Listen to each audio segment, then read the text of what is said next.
आज की कहानी है अमृता प्रीतम की लिखी हुई जंगली बूटी, जिसे आप सुनेंगे मेरे यानी दीपिका की आवाज़ में। तो आइए सुनते हैं। अंगूरी मेरे पड़ोसियों के पड़ोसियों के पड़ोसियों के घर उनके बड़े ही पुराने नौकर की बिल्कुल नई बीवी है। एक तो नई इस बात से कि वह अपने पति की दूसरी बीवी है, सो उसका पति दुहाजू हुआ। जू का मतलब अगर जून हो तो इसका पूरा मतलब निकला दूसरी जून में पड़ चुका आदमी, यानी दूसरे विवाह की जून में। और अंगूरी क्योंकि अभी विवाह की पहली जून में ही है, यानी पहली विवाह की जून में, इसलिए नई हुई। और दूसरे वह इस बात से भी नई है कि उसका गौना आए अभी जितने महीने हुए हैं वे सारे महीने मिलकर भी एक साल नहीं बनेंगे।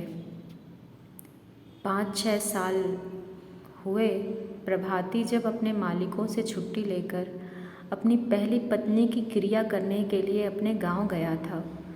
तो कहते हैं कि क्रिया वाले दिन इस अंगूरी के बाप ने उसका अंगोछा निचोड़ दिया था।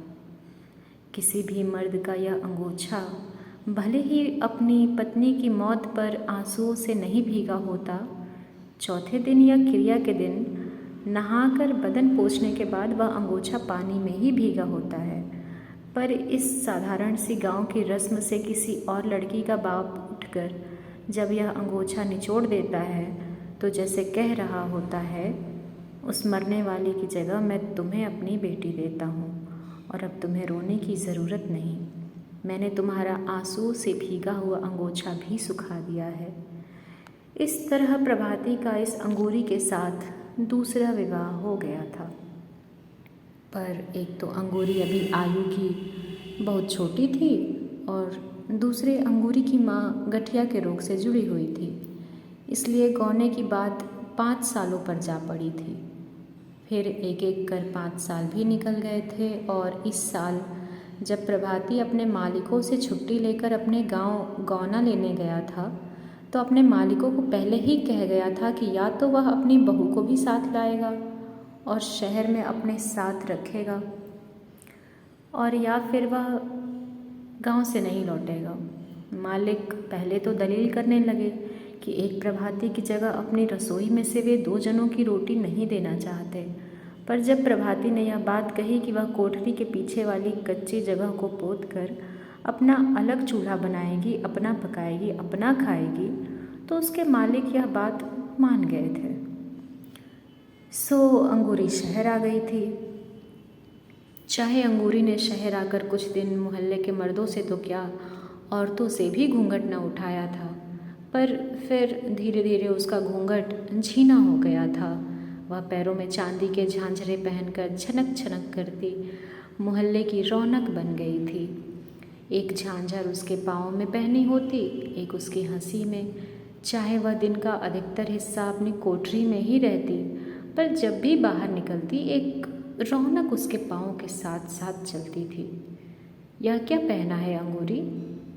यह तो मेरे पैरों की छैल जुड़ी है, और यह उंगलियों में, यह तो बिछुआ है, और यह बाहों में, यह तो पछेला है, और माथे पर आलीबंद कहते हैं इसे।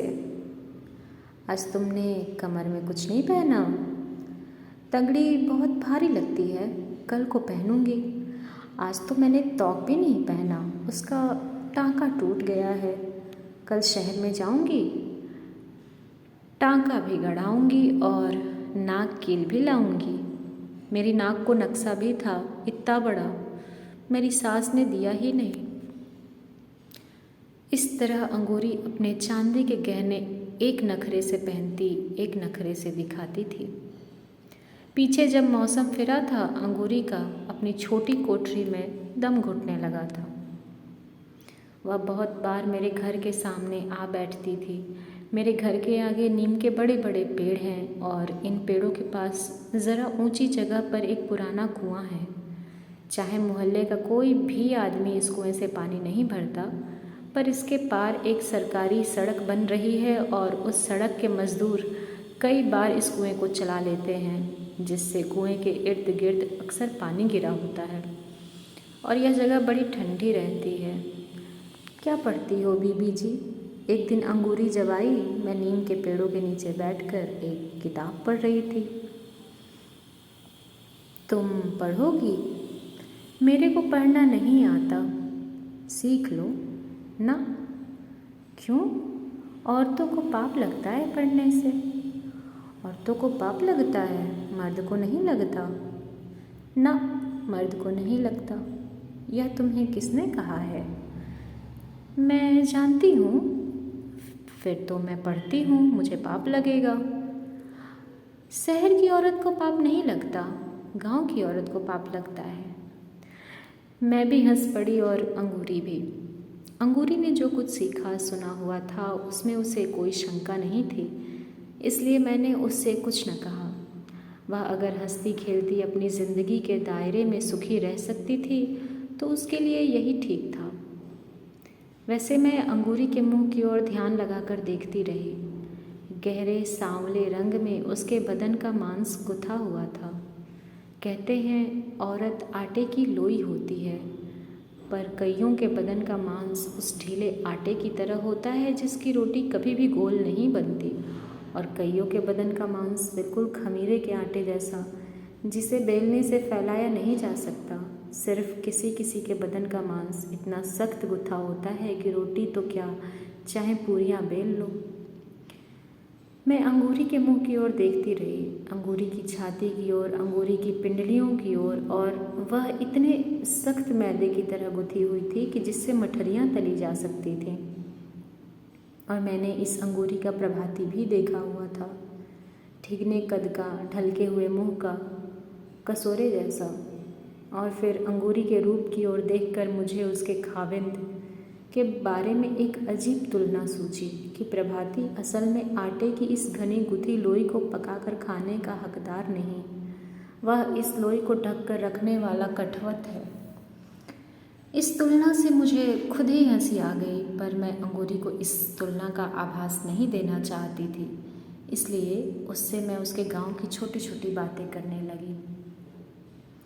माँ बाप की, बहन भाइयों की और खेतों खलिहानों की बातें करते हुए मैंने उससे पूछा, अंगूरी तुम्हारे गांव में शादी कैसे होती है? लड़की छोटी सी होती है, 5-7 साल की, जब वह किसी के पाँव पूज लेती है। कैसे पूजती है पाँव? लड़की का बाप जाता है, फूलों की एक थाली ले जाता है, साथ में रुपए, और लड़के के आगे रख देता है। यह तो एक तरह से बाप ने पाँव पूज लिए, लड़की ने कैसे पूजे? लड़की की तरफ से तो पूजे, पर लड़की ने तो उसे देखा भी नहीं। लड़कियां नहीं देखती, लड़कियां अपने होने वाले खाविंद को नहीं देखती ना, कोई भी लड़की नहीं देखती ना। पहले तो अंगूरी ने ना कर दी, पर फिर कुछ सोच सोच कर कहने लगी, जो लड़कियां प्रेम करती हैं वे देखती हैं। तुम्हारे गांव में लड़कियां प्रेम करती हैं? कोई कोई। जो प्रेम करती हैं उनको पाप नहीं लगता? मुझे असल में अंगूरी की वह बात स्मरण हो आई थी कि औरत को पढ़ने से पाप लगता है, इसलिए मैंने सोचा कि उस हिसाब से प्रेम करने से भी पाप लगता होगा। पाप लगता है, बड़ा पाप लगता है, अंगूरी ने जल्दी से कहा। अगर पाप लगता है तो फिर वे क्यों प्रेम करती हैं? ये तो बात यह होती है कि कोई आदमी जब किसी की छोकरी को कुछ खिला देता है तो वह उससे प्रेम करने लग जाती है। कोई क्या खिला देता है उसको? एक जंगली बूटी होती है, बस वही पान में डालकर या मिठाई में डालकर खिला देता है। छोकरी उससे प्रेम करने लग जाती है, फिर उसे वही अच्छा लगता है, दुनिया का और कुछ भी अच्छा नहीं लगता। सच? मैं जानती हूँ, मैंने अपनी आंखों से देखा है। किसे देखा था? मेरी एक सखी थी, इतनी बड़ी थी मेरे से। फिर क्या? वह तो पागल हो गई उसके पीछे, शहर चली गई उसके साथ। यह तुम्हें कैसे मालूम कि तेरी सखी को उसने बूटी खिलाई थी? बर्फ़ी में डालकर खिलाई थी? और नहीं तो क्या, वैसे ही अपने माँ बाप को छोड़कर चली जाती।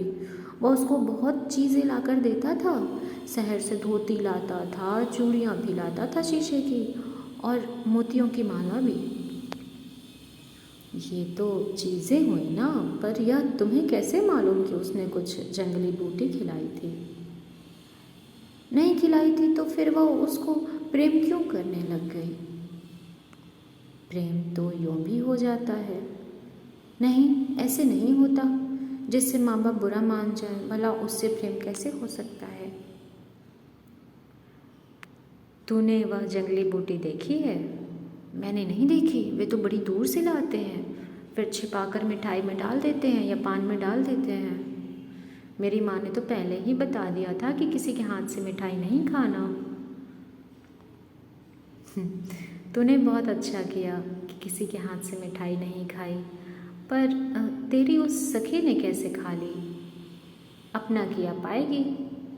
किया पाएगी कहने को तो अंगूरी ने कह दिया, पर फिर शायद उसे सहेली पर स्नेह आ गया या तरस आ गया। दुखे हुए मन से कहने लगी, बावरी हो गई थी बेचारी, बालों में कंघी भी नहीं लगाती थी, रात को उठ उठ कर गाने गाती थी। क्या गाती थी? पता नहीं क्या गाती थी। जो कोई बूटी खा लेती है बहुत गाती है, रोती भी बहुत है। बात गाने से रोने पर आ पहुंची थी, इसलिए मैंने अंगूरी से और कुछ न पूछा। और अब बड़े थोड़े ही दिनों की बात है, एक दिन अंगूरी नीम के पेड़ के नीचे चुपचाप मेरे पास आ खड़ी हुई। पहले जब अंगूरी आया करती थी तो छन छन करती 20 गज दूर से ही उसके आने की आवाज़ सुनाई दे जाती थी, पर आज उसके पैरों की झांझरें पता नहीं कहाँ खोई हुई थी। मैंने किताब से सिर उठाया और पूछा, क्या बात है अंगूरी? अंगूरी पहले कितनी ही देर मेरी ओर देखती रही और फिर धीरे से कहने लगी, बीवी जी, मुझे पढ़ना सिखा दो। क्या हुआ अंगूरी? मेरा नाम लिखना सिखा दो।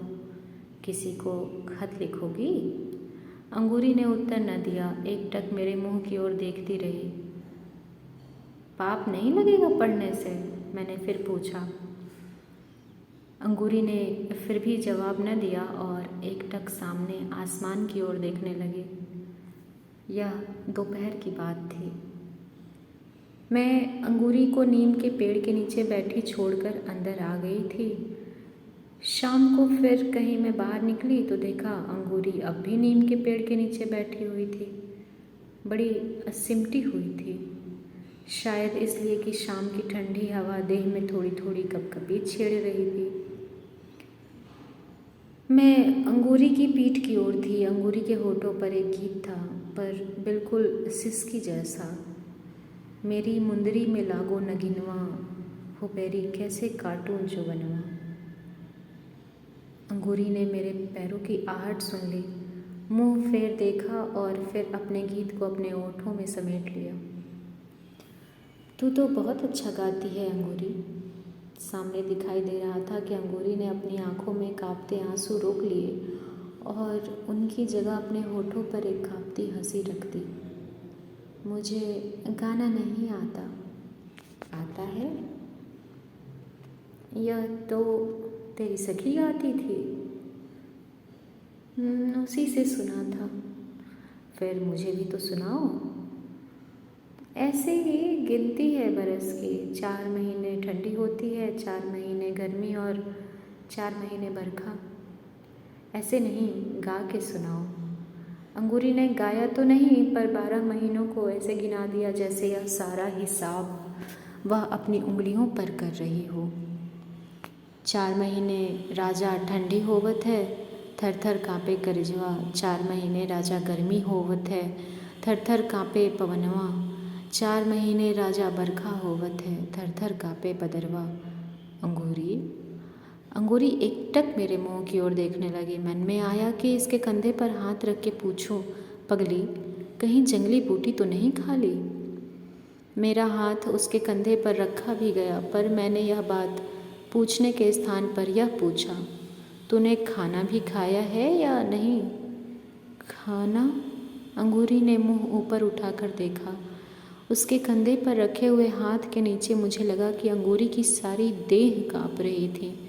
जाने अभी अभी जो उसने गीत गाया था, बरखा के मौसम में काँपने वाले बादलों का, गर्मी के मौसम में काँपने वाली हवा का और सर्दी के मौसम में काँपने वाले कलेजे का, उस गीत का सारा कंपन अंगूरी की देह में समाया हुआ था। यह मुझे मालूम था कि अंगूरी अपनी रोटी का खुद ही आहर करती थी, यानी रोटी खुद ही बनाती थी। प्रभाती मालिकों की रोटी बनाता था और मालिकों के घर से ही खाता था, इसलिए अंगूरी को उसकी रोटी की चिंता नहीं थी। इसलिए मैंने फिर कहा, तूने आज रोटी बनाई है या नहीं? अभी नहीं। सवेरे बनाई थी? चाय पी थी? चाय? आज तो दूध ही नहीं था। आज दूध क्यों नहीं लिया था? वह तो मैं लेती नहीं। वह तो रोज़ चाय नहीं पीती? पीती हूँ। फिर आज क्या हुआ? दूध तो वह रामतारा हमारे मोहल्ले का चौकीदार है, सबका साझा चौकीदार। सारी रात पहरा देता वह सबेर सार खूब उनींदा होता है। मुझे याद आया कि जब अंगूरी नहीं आई थी, वह सवेरे ही हमारे घरों से चाय का गिलास मांगा करता था, कभी किसी के घर से और कभी किसी के घर से, और चाय पीकर वह कुएं के पास खाट डालकर सो जाता था। और जब से अंगूरी आई थी, वह सवेरे ही किसी ग्वाले से दूध ले आता था, अंगूरी के चूल्हे पर चाय का पतीला चढ़ाता था और अंगूरी, प्रभाती और रामतारा तीनों चूल्हे के गिर्द बैठकर चाय पीते थे। और साथ ही मुझे याद आया कि रामतारा पिछले 3 दिनों से छुट्टी लेकर अपने गांव गया हुआ था।